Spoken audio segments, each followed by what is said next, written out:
Black CEO, thrown off first class, flight 15 minutes. Later, he shuts down the airline. Hello everyone. Before we begin today's video, I need your help. We've noticed that the channel is losing traction, and subscribing is one of the best ways you can help us. It's quick, free, and allows us to continue bringing you great content. Your support means everything. Let's keep this channel growing collectively. Where are you watching from? Drop your city or country in the comments below. Thank you very much. Now, let's get back to the story. Move to the economy now. The words sliced through the quiet cabin like metal against glass. Row 3 amperes a sea of white leather and whispered privilege froze. Every head turned toward one man, a tall, black traveler, calm, dignified, his silver hair catching the overhead light like tempered steel. The captain loomed over him, finger pointed, voice sharp enough to peel the air. "Sir, this seat isn't for you. You're holding up boarding. Move." Behind him, a gray-haired passenger smirked from the aisle, arms crossed, watching like it was sport. The kind of smile that says, "This is how the world's supposed to be." Marcus Reed didn't answer right away. He just looked up, unblinking, eyes steady on the captain's badge. 3 amperes was his seat printed in black ink, paid in full, under his real name. But logic had never been enough to earn respect. A hush fell over first class. The other passengers, pearls, cufflinks, business tablets, stared as if waiting for him to prove his worth. Someone whispered, "He must have sneaked in." Another replied, "Not in those clothes." The camera of a phone clicked softly, then another, then silence again. The captain stepped closer. "Sir, I'm not going to repeat myself." Marcus's jaw tightened, but his tone stayed low, steady. "I'm exactly where I belong." That answer hung there too calm to argue with, too strong to dismiss. The gray-haired man in the suit leaned toward the captain. "You're wasting time on a faker. Get him out." A ripple of agreement spread through the aisle. But from the far end, a young attendant hesitated, voice barely above a whisper. "Captain, his ticket scanned green." He shot her a glare that could break glass. "Stay out of this." Marcus exhaled slowly, the sound almost lost under the hum of the engines. In his chest, a familiar weight, the kind that comes when history repeats itself in polite tones and pressed uniforms. No shouting, no chaos, just humiliation, rehearsed to perfection. Before we continue, where are you watching from? Drop your city or country in the comments below. And if you believe in dignity and justice, hit like and subscribe. These stories spark change. And we're glad you're here. Now, back to Marcus. The captain leaned down until his shadow fell across Marcus's face. "You can make this easy or hard." Marcus's gaze didn't waver. "Depends on what you call easy." The man's jaw tightened. The smirk behind him grew wider. The energy in the cabin thickened heavy, electric, about to break. Somewhere behind row 5, a woman whispered to her husband, "Why don't they just check his ticket?" He muttered, "They already decided what they want to see." "How?" Marcus adjusted his watch, the same one he'd worn the day he signed the acquisition papers for this airline. The irony wasn't lost on him. He had built the system they were now using to judge him. The captain snapped his fingers toward security. "Get him off my plane." But Marcus didn't move. Not yet. Because power, real power, doesn't shout. It waits. And in 15 minutes, this flight and this airline would learn exactly who was sitting in seat 3 amperes. The flight attendants resumed the boarding checklist, pretending not to see. The hum of the engines filled the silence left behind by the captain's anger. Marcus sat still, hands folded, gaze fixed on the window, watching the reflection of a man who looked calm but carried the weight of 20 years of déjà vu. He had planned this flight down to the minute. No entourage, no tailored suit, no watch worth photographing, just jeans, a plain black polo, and quiet eyes. To everyone else, he was another passenger who didn't belong in first class. To the board of Horizon Airlines, he was one of 3 majority shareholders, the one who wrote the company's new diversity policy 6 months earlier. And tonight, he was here to see if his words meant anything once uniforms came into play. A soft chime echoed through the cabin. Passengers were settling in. The gray-haired man from before seat 3B leaned slightly toward Marcus and said under his breath, "You're really staying here?" Marcus turned his head slowly. "Is there a reason I shouldn't?" The man chuckled, bitter and confident. "Let's just say optics matter. This section has standards." Marcus gave a polite nod, no smile. Then you'll fit right in. That small exchange drew a few nervous laughs from nearby seats, the kind of laughter that tries to erase discomfort but only paints it brighter. From the galley, the young attendant Lena stole another glance. She was new, barely 22, and already learning that silence could feel like safety. But something about the way Marcus carried himself didn't fit the story she'd been told to believe. He didn't look lost. He looked deliberate. The captain walked past again, muttering to his co-pilot, "He's not staying. Not on my flight." Marcus heard every word but didn't turn his head. He'd seen this energy before in hotels, in boardrooms, even at charity dinners where the same people who shook his hand would later mistake him for staff. The setting changed. The tone never did. The seatbelt sign flicked on. Marcus reached into his carry-on, pulled out a slim tablet, and tapped a single icon, Protocol, Flight 0. The screen blinked once, then turned black. Somewhere in a corporate office 2,000 miles away, a monitoring system came online. He adjusted his posture, leaned back, and took a measured breath. If this was the test, it was working. The ugliness wasn't subtle, it was systemic. Across the aisle, the gray-haired man ordered champagne. He raised the glass toward Marcus mockingly. "No hard feelings, right?" Marcus replied, calm and even, "None at all. But I suggest you enjoy that drink." Why's that?" Marcus's eyes drifted toward the flight deck door. "Because this flight's about to get turbulent." The man frowned, confused, but Marcus's attention had already shifted. Lena approached cautiously, lowering her voice. "Sir, I just wanted to say your ticket is valid. I saw it. I'm sorry for what happened." Marcus met her gaze with quiet gratitude. "Don't be sorry. Just remember it." She nodded, lips pressed, and stepped back before anyone noticed. For a brief second, Marcus allowed himself to look around, not at faces, but at symbols. The stitched logo on the captain's jacket, the silver wings pinned above his chest, the glossy brochure boasting "Excellence without bias." He almost smiled. Because the slogan wasn't wrong, it was simply untested. Until now, as the plane doors closed, the cabin lights dimmed to amber. The engines roared. And in that golden half-light, Marcus Reed, the man they'd mistaken for a nobody prepared to turn one flight into a reckoning. The plane lifted from the runway, but the air inside the cabin felt heavier than gravity. Silence had a sound now brittle, uneasy, charged with quiet judgment. Marcus sat still, eyes on the seat back in front of him. He could feel the stares pressing from every direction, like heat through glass. To them, he was the disruption, the story they'd whisper about later. Some guy caused a scene in first class. Across the aisle, the gray-haired passenger 3B kept his voice low but loud enough to travel. "Can you believe they let anyone in here now?" he muttered to his wife. She didn't reply, only adjusted her pearl bracelet and looked away. From the galley, a faint conversation drifted forward. Marcus caught words, not sentences. "Fake ticket. Printed at home." Not his name. He exhaled through his nose, the way people do when anger wants out but dignity holds the leash. Lena, the young attendant, tried to hide her unease. She'd seen the boarding scanner flash green. She'd watched Nicole, the lead flight attendant, override it manually. Now, watching Marcus sit alone in a sea of subtle contempt, she realized this wasn't a misunderstanding. It was a choice. Nicole approached with a forced smile, the kind that carried no warmth. "Sir, may I see your boarding pass again?" Marcus looked up slowly. "You tore it earlier, remember?" Her smile flickered. "Then I'll need to verify your ID." He handed it over. She stared at the name, Marcus Reed. The letters meant nothing to her, just another name to doubt. "This looks off," she said softly, glancing toward the captain who now stood near the cockpit door. The captain folded his arms. "Run it through the system again." "I already did," she lied. "It didn't match." Marcus caught the exchange. "Didn't match, or didn't fit your expectation." Nicole blinked, thrown off by his composure. "Excuse me?" He leaned back, tone steady. "You don't need to excuse yourself. Just decide which lie you're comfortable keeping." The nearby passengers froze. The insult had shifted, and for the first time, it wasn't aimed at him. The captain took a step closer. "Sir, I'll ask you to lower your tone."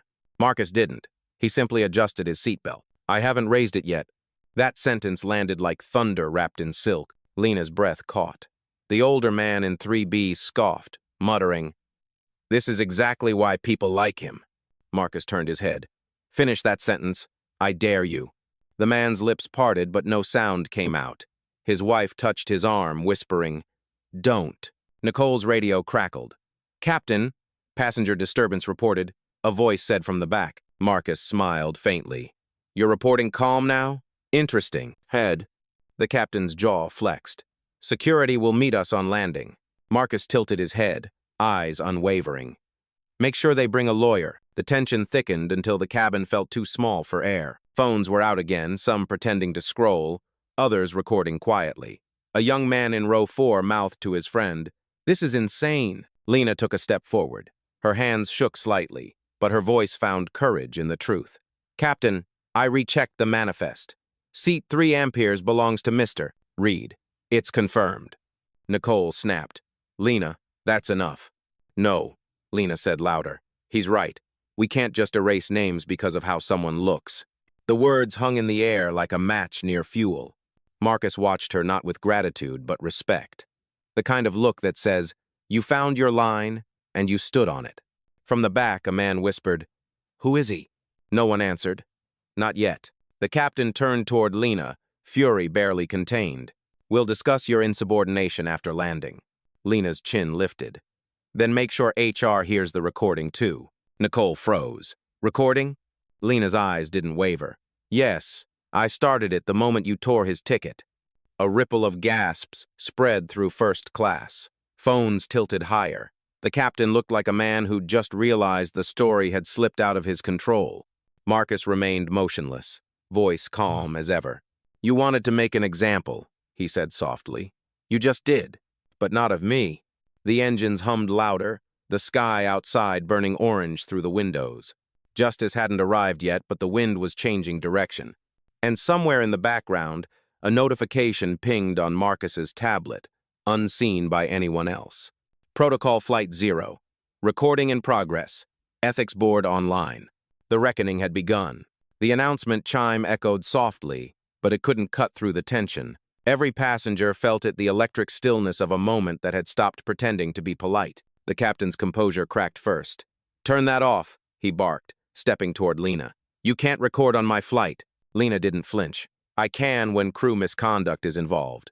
Her voice trembled, but it carried strong enough for the front rows to hear. Nicole tried to intervene, whispering harshly, "You don't understand what you're doing." Lena met her eyes. "I do. I'm doing my job." For the first time since boarding, the power in the cabin shifted, subtle but visible. Marcus sat still, watching the exchange unfold like an equation he already knew the answer to. This was how bias unraveled, not with shouting, but with truth spoken by someone who had nothing to gain and everything to lose. The gray-haired man in 3B exhaled loudly, trying to reclaim the narrative. "Oh, come on. Nobody's racist here. She's overreacting." Lena turned to him. "Then why was his name deleted from the manifest?" The man froze. "How should I know?" "You shouldn't," she said, "unless you think you have a right to decide who belongs." Nicole's hand shook as she held her tablet. "That's enough." Marcus's voice finally entered the air again, calm but cutting. "No, I think we're just getting started." The captain glared at him. "Mr. Reed, I'll remind you that I'm the authority on this aircraft." Marcus nodded once. "And I'll remind you that authority without integrity is just ego in uniform." The words landed with surgical precision. The nearby passengers shifted uncomfortably, the thin fabric of silence tearing with every passing second. From row 4, a woman raised her phone. "He's right. I saw her tear up the ticket." Another man added, "This is going online. People need to see how you treat him." The captain turned sharply, voice rising. "Put those phones away." But no one listened. The more he shouted, the smaller his authority became. Nicole's screen glowed faintly. She stared at it, and her face drained of color. The deleted manifest entry, seat 3 amperes, Marcus Reed, had reappeared automatically, restored by the system's cloud sync. The company's own network had turned against her lie. Marcus caught the flicker of panic in her eyes. "Looks like the system remembers me," he said quietly. Lena whispered, half in awe, "It corrected itself." "No," Marcus replied. "It corrected you." The line hit the cabin like a verdict. The captain radioed to ground control, voice tight. "We have a situation escalating in first class." Static answered him, and a voice came back. Calm, corporate, unmistakably female. "This is Horizon Command. Captain Pierce, Please clarify the nature of your escalation. The captain blinked, startled. Who authorized this channel? The voice replied evenly. Protocol Flight 0 was initiated from seat 3 amperes. Continue standard operations. We're monitoring live. Nicole's jaw dropped. Lena's eyes widened. The passengers exchanged murmurs like ripples of disbelief. Marcus leaned back, gaze still fixed on the captain. You were saying something about authority? The captain's face flushed red. You think this scares me? Marcus's tone never changed. No, but it should humble you. The overhead lights flickered once, turbulence shaking the cabin. Phones slipped from hands, a tray clattered, and through it all Marcus stayed unmoved as if the chaos was just weather, and he was the storm's center. Lena steadied herself on the seat back. Sir, she said quietly, what's happening? Marcus answered without looking up. Transparency, the kind they train you to avoid. The engines hummed louder, the cabin lights steadied again.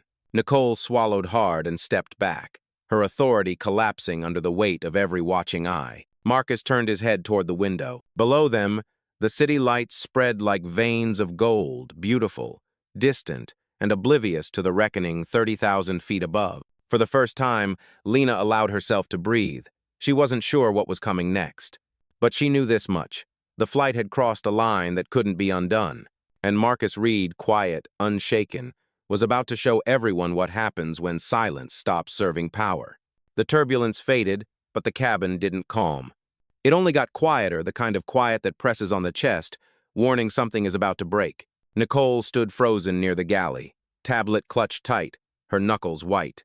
The captain paced the aisle, jaw locked, radio still in hand. Passengers whispered, half in fear, half in fascination. Every camera lens pointed forward, waiting for the next move. Marcus stayed still, posture composed, eyes calm but burning. He had felt this heat before, the exact temperature of disbelief mixed with entitlement. Enough of this, Captain Pierce snapped. You're disturbing the cabin and you've compromised my crew's authority. Marcus turned his head slowly. Your authority compromised itself when you ignored proof. Proof? Pierce barked. You're a passenger challenging command protocol midair. Marcus leaned slightly forward. I'm an owner ensuring command protocol doesn't turn into discrimination. That word owner rolled through the cabin like thunder muffled in velvet. No one quite reacted yet, not because they didn't believe it, but because believing it meant they had been wrong all along. Lena's breath hitched. She didn't speak, but her eyes said everything. Nicole suddenly stepped forward, voice cracking. Stop pretending. You people think playing victim makes you powerful. The words slipped out before she could catch them. Gasps filled the air. Even the captain froze. Marcus didn't move. He simply said, "Thank you." Nicole blinked, confused. For what? For showing everyone exactly what this was about. Silence. Pure, heavy silence. The captain tried to recover. Apologize to the passenger and return to your station. Nicole shook her head, trembling but defiant. He's manipulating you. He's not who he says he is. Marcus lifted his tablet and tapped once. The black screen lit up a corporate interface glowing blue, with his face and name displayed under the title, Marcus Reed, Chief Executive Officer, Horizon Airlines. A collective intake of breath. Someone in row 4 whispered, "Oh my God." Lena covered her mouth, eyes wide. Nicole's hand dropped to her side. The captain stepped back as if the floor had shifted beneath him. "Sir," he stammered, voice almost childlike now. I didn't realize." Marcus's gaze stayed steady. "You didn't need to realize. You just needed to respect." The tension broke like glass. Phones tilted higher, recording everything. But beneath that calm exterior, Marcus felt something familiar rise, a memory he hadn't invited but couldn't silence. He was 25 again, Atlanta. A red-eye flight, his first big business trip. He'd saved for months to buy a first-class seat, proof to himself that he had made it somewhere. At the gate, the agent smiled until she saw his ID. "Sorry, sir, we've had a mix-up. You'll need to wait." He waited. They boarded everyone else, then closed the door. He never forgot that sound, the hiss of the seal locking him out of a dream he'd paid for. That night, he wrote a promise on a hotel napkin. "One day, I'll own the sky they tried to deny me." Now, decades later, the sky was his, but the denial hadn't vanished. It had just learned new uniforms. He blinked the memory away, the ache replaced by steel. Nicole stumbled backward, mumbling apologies that no one wanted to hear. The captain lowered his voice. "Mr. Reed, if you'd just let us—" "Let you what?" Marcus cut in, still composed. "Erase this with courtesy? No, not today." He tapped the tablet again. "Rachel," he said, speaking into his AirPods. A crisp female voice answered, "Yes, sir." "Log the incident. Include audio from the onboard system, and tell the board they're watching live, not recorded." "Already done," Rachel replied. "The ethics division is standing by." The captain sank into seat 2C, head in hands. Nicole whispered, "I didn't mean it like that." Marcus looked at her, voice soft but sharp as truth. "You didn't have to mean it. You just had to think it." The plane hit a mild jolt, not turbulence, just air shifting. But in that instant, it felt symbolic, like the aircraft itself knew balance had been restored. Lena stood quietly by the curtain, tears threatening but contained. Marcus gave her a single nod acknowledgement, not pity. "Ladies and gentlemen," his voice carried now, firm yet measured, "you've witnessed what silence costs. Remember this moment the next time you see it happen, and say nothing." No one spoke. Not even the engines dared to interrupt. At 32,000 feet, justice had found its altitude. The captain still sat frozen, his authority stripped bare in front of a cabin full of witnesses. The engines hummed steady, but the air inside the plane had changed texture, no longer oxygen, but consequence. Marcus stood slowly, every motion deliberate. No anger, no rush, just control. He adjusted his jacket, looked toward Lena, and spoke low enough for only the front rows to hear. "Would you please fetch the passenger manifest again?" Lena nodded, voice barely steady. "Yes, Mr. Reed." Nicole tried to block her path. "You're not authorized to hand that over." Marcus turned his head, calm as steel. "She's authorized now." Nicole froze. There was something in his tone, not volume, not threat, but ownership. Lena retrieved the printed manifest from the galley printer and handed it to him. The ink was still warm. He held it up, reading aloud just enough for the microphones hidden in the cabin's PA system to catch. "Seat 3 amperes Marcus Reed. Checked in at 17.8, verified scanned green." He lowered the paper and looked directly at the captain. "Would you like to explain how I became a problem between then and now?" Pierce's lips parted, but no words came out. His hand went to his cap, as if hiding behind the emblem might rebuild his crumbling dignity. From the back rows, someone whispered, "He really owns the airline?" Another replied, "Bro, it's on the tablet. It's real." The murmurs spread like static low, electric, unstoppable. Marcus didn't raise a hand to quiet them. He didn't need to. He turned slightly, addressing everyone. "I came on this flight to test a policy," he said evenly. "The one that says our passengers are treated with dignity no matter their color, their clothes, or their silence." He let that word linger silence, because that's what had almost buried him once. A flash of memory again. New York, 2012. A private investor meeting. He'd walked into the boardroom first, and someone mistook him for the valet. He'd smiled, taken their keys, placed them neatly on the table, and said, "You're in my seat." That had been the day he learned that revenge didn't have to shout to be permanent. Back in the present, Marcus tapped his AirPods once. "Rachel, Her voice answered instantly. "Online, sir. Proceed with Flight 0. Authorization code Delta 39. Confirmed. Executing board notification. HR compliance has joined the feed." The captain's radio crackled again. "Captain Pierce," said the same female voice from earlier, calm, official, merciless. "Effective immediately, you are relieved of command pending review. The first officer will assume control." The sound was like judgment wrapped in protocol. Gasps spread through the cabin. Even the passengers who had smirked minutes ago now stared, unsure where to look. Pierce turned pale. "You can't—" Marcus cut him off, quiet but firm. "I can, and I have." The cockpit door opened. The co-pilot stepped out briefly, eyes darting between Marcus and the captain. "Sir," he said hesitantly, "ground command has confirmed. You're to return to your seat." Pierce looked at Marcus, but there was nothing left to say. He walked down the aisle past the man he'd tried to humiliate. No eye contact, just silence, thick as smoke. Nicole took a step forward, voice trembling. "Mr. Reed, please. I didn't know. You didn't need to," Marcus said. "You just needed to choose decency over assumption." He turned slightly toward Lena. "Secure the flight. Continue service as planned." Lena blinked, unsure. "Sir, you mean—" "Yes. Marcus said. We move forward. We always do. He sat back down in 3 amperes, crossing his legs with the calm of someone reclaiming what was his all along. For a moment, no one moved. Then, as if the air itself exhaled, quiet applause began, soft, hesitant, human. One by one, passengers joined in until the entire cabin pulsed with the sound of collective reckoning. Marcus didn't smile. He simply looked out the window at the endless sky he'd spent a lifetime earning and whispered under his breath, "Let's see if they still think first class is about the seat."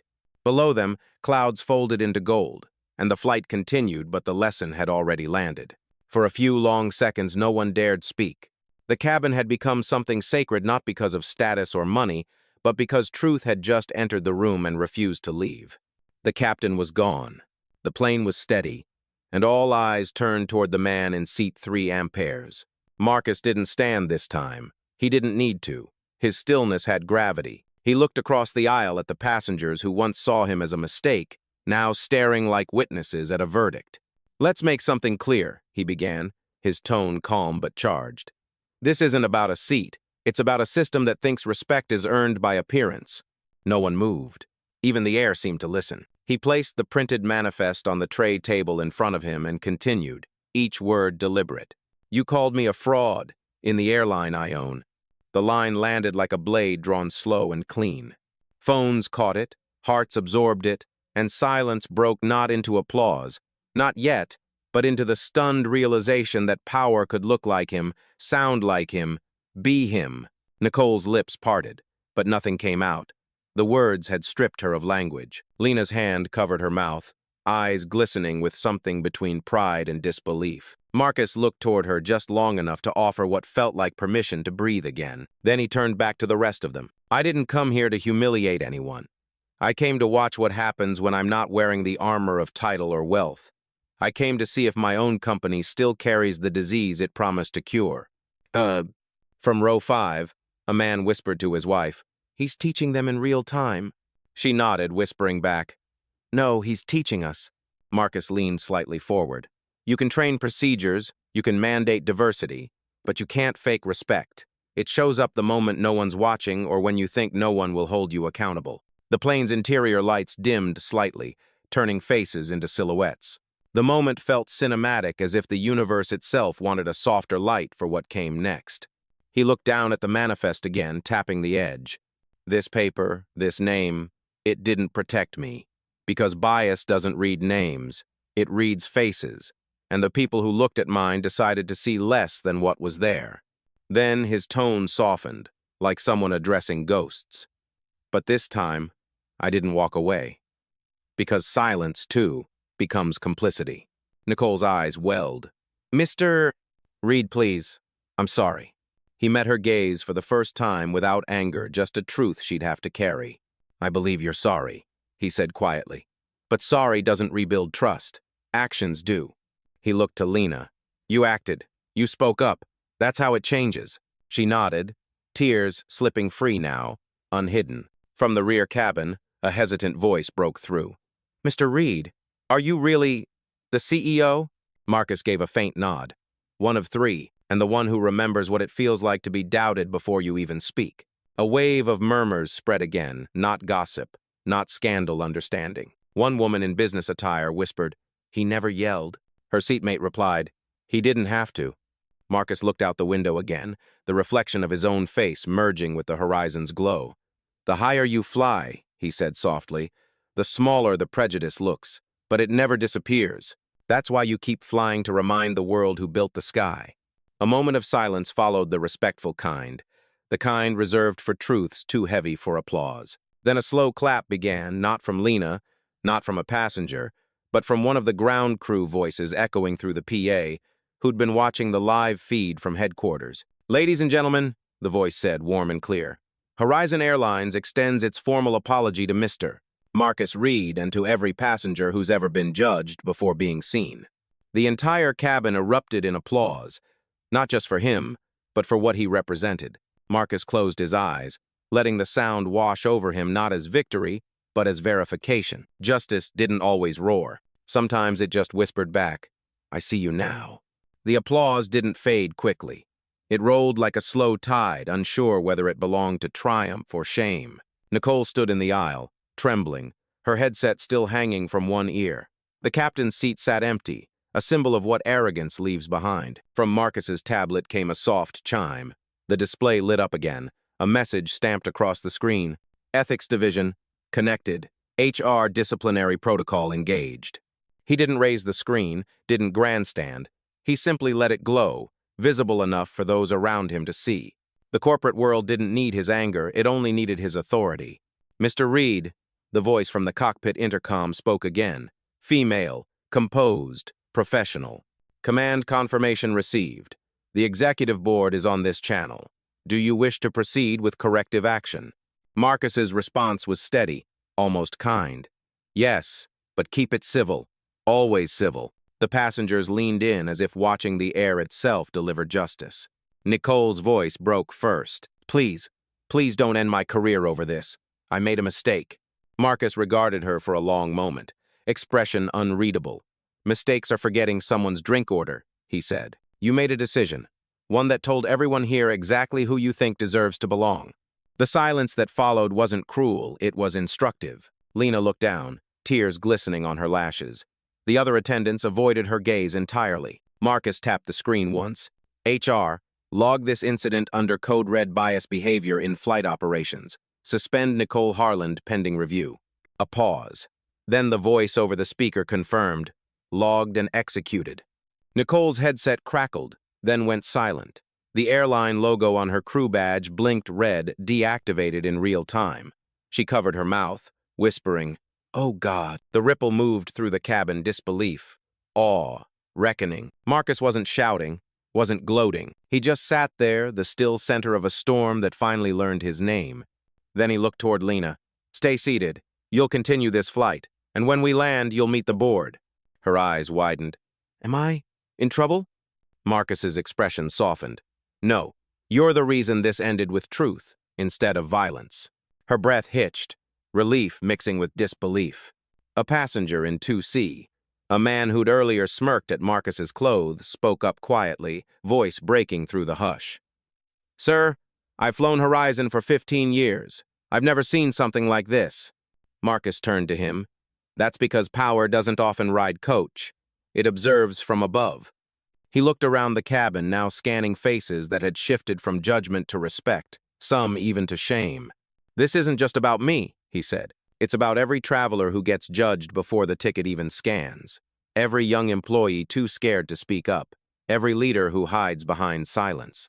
The PA system clicked softly again, the boardroom voice returning, now audible to all. On behalf of Horizon Airlines, it said, this incident will result in immediate review of training, staff leadership, and anti-bias enforcement. Mr. Reed, your directive will guide the rewrite.